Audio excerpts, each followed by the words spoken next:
Hey there, viewers. When was the last time you boarded a commercial flight? Do you remember what color the seats were? Take a minute to think. Take two if you'd like. Got it? Were they blue by any chance? Blue is probably the most common color for airplane seats across airlines all over the world. What made this color so popular? We'll tell you in just a bit. We're looking at 8 weird airplane facts, plus a bonus feature at the end of the video: how to choose the best airplane seat. But before we begin, be sure to subscribe to INFORAMA for more facts. All right, let's get started. Number 8. Why are most airplane seats blue?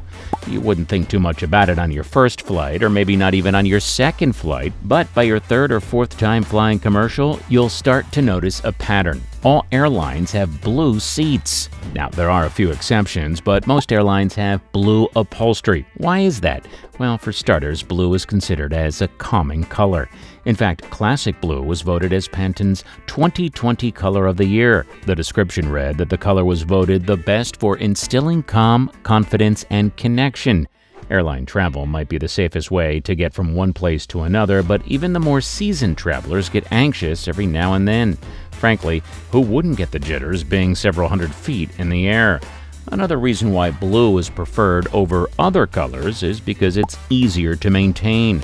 The color meshes in well with dirt and dust. Airlines wouldn't have to switch out the upholstery as often with blue seats than they would with beige, cream, or even brown. Lastly, airlines prefer using blue, a cool tone color, because it keeps you feeling cool throughout your flight. A crammed-up plane can start to get humid even with the air conditioner cranked up to its max. Blue makes you feel more relaxed and keeps you from feeling warm. When did blue become a popular choice for airline upholstery? Or why are most airplane seats blue? Up until a few decades ago, red was a popular choice for airplane seats. However, airlines found that the color was, at least in part, responsible for aggravating passengers on long flights. And now you know why airplane seats are blue.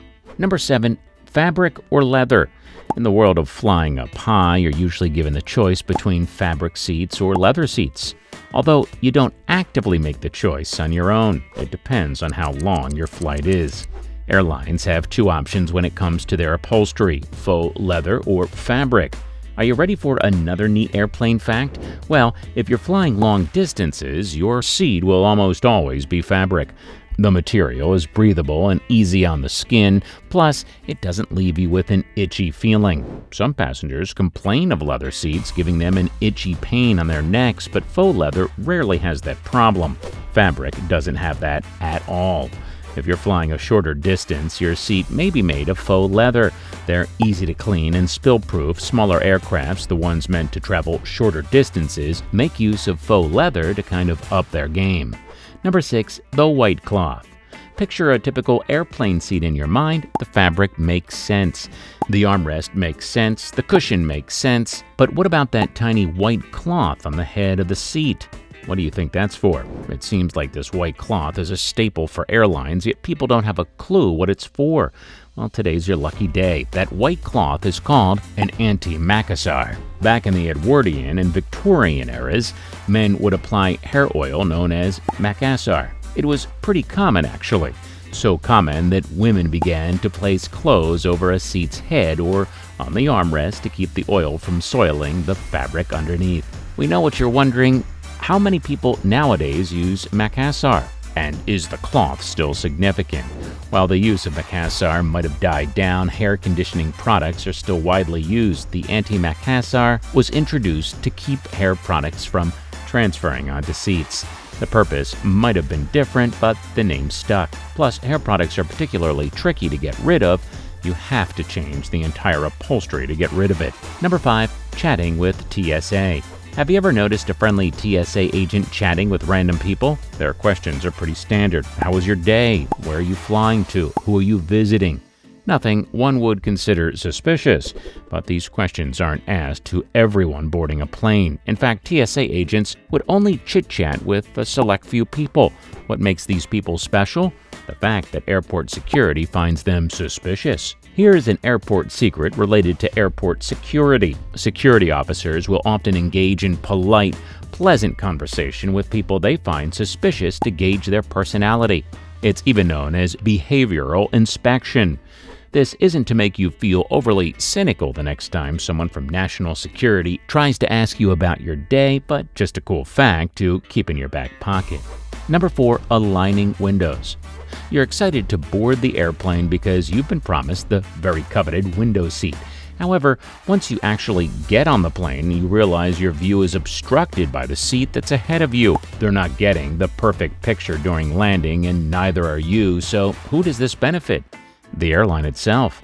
Airplane manufacturers give airlines specific guidelines that allow for every track to coincide with windows, allowing every row to have a window of its own. However, many airlines, particularly those flying commercial, will try to maximize their profits by cramming as many seats on the plane as possible. This means that the standardized alignment is disrupted for something with more seats, that is, more tickets being sold. Hey, you clicked for facts about planes, and not all of them were going to be siding with the airlines. Number 3. Why are airplanes white? Something perhaps many passengers have wondered but ever dared to ask: why are airplanes white? Alright, maybe not all of them are white, but the majority of them are.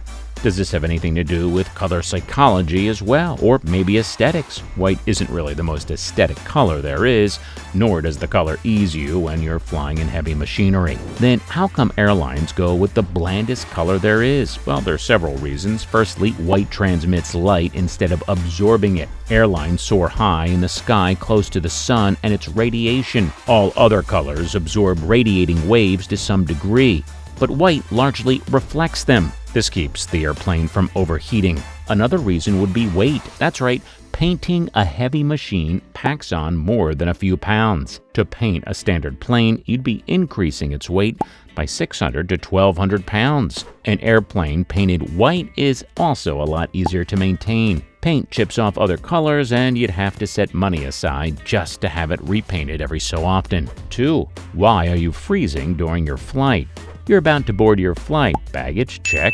Hand carry? Check. A thick coat? Wait, what?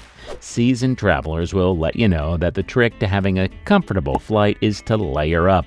But why exactly do you need to stay warm during a flight? It's because the cabins are close to freezing. The airline keeps temperatures as low as they can to keep you from fainting during your flight.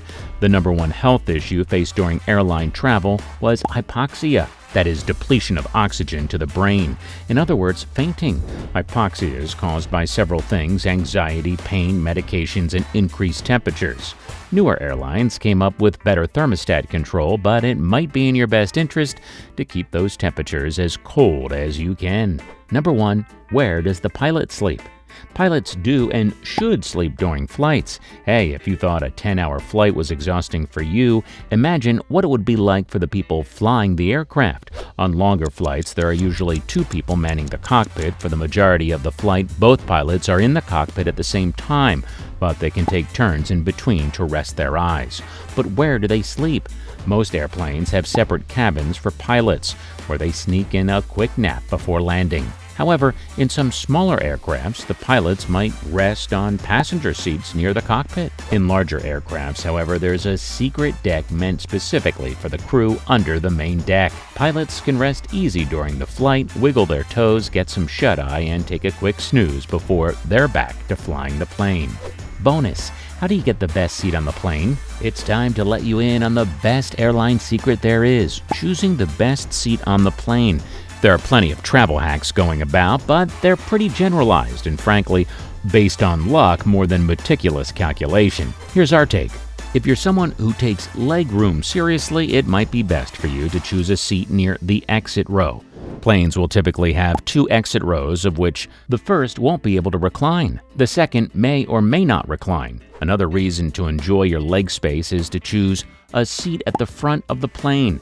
These seats don't have other passengers reclining and getting into your space. Speaking of the front seat, or the bulkhead row, not only is it great for getting on the plane and off the plane as quickly as you can, but they also give you the best meals on the flight. Passengers at the back of the plane don't have a choice between proteins if one runs out, but the guy at the front gets the pick. If you want to have a peaceful and quiet flight, it might serve you well to sit near the nose of the plane. The most chatter you'll hear is from the crew, but that's not nearly as loud as the engine sound coming from the middle and end of the aircraft. Lastly, we talked about how some airplanes will have dedicated window seats and others will not. How can you choose a picture-perfect seat? You go online to sites like Seat Guru that show you the flight map. From there, you can pick a seat that serves you best. Alright, comment down below on what are some airline secrets you know. Don't forget to like the video, subscribe to INFORAMA, and check out some of our other videos. And we'll see you in the next one.